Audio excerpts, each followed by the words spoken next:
Se il centrodestra rimane unito, che il nome dei candidati governatori delle regioni al voto venga scelto ora o più avanti poco importa, e infatti il vertice serale a Casa Meloni tra la Premier e i leader di Lega, Forza Italia e Noi Moderati non ha sciolto le riserve. Si è iniziato a ragionare in modo costruttivo sui candidati alle prossime elezioni regionali, recita una nota congiunta diffusa al termine del confronto, con l'obiettivo di individuare figure autorevoli e vincenti capaci di rappresentare al meglio i territori e le istanze dei cittadini. E per farlo la coalizione si affida a sondaggi mirati su vari nomi, metodo già utilizzato dallo stesso Silvio Berlusconi. In questo non avere fretta aiuta.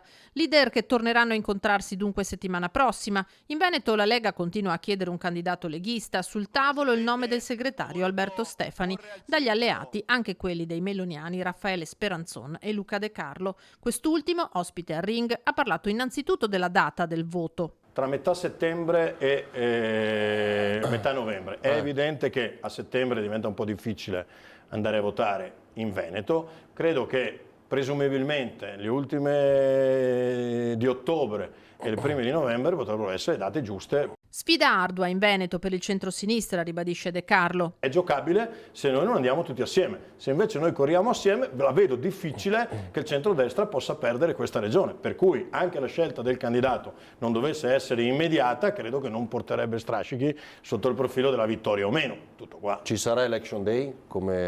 La vedo difficile. Election Day, visto che sono le regioni che devono fissare una data, coordinarsi non è la cosa più semplice del mondo. È il nome di Luca Zaia, tuttavia, quello che pesa di più al tavolo del centrodestra. Che scenda in campo una lista che porti il suo nome non è affare di Fratelli d'Italia, aggiunge De Carlo, secondo il quale a rimetterci sarebbe semmai la Lega stessa.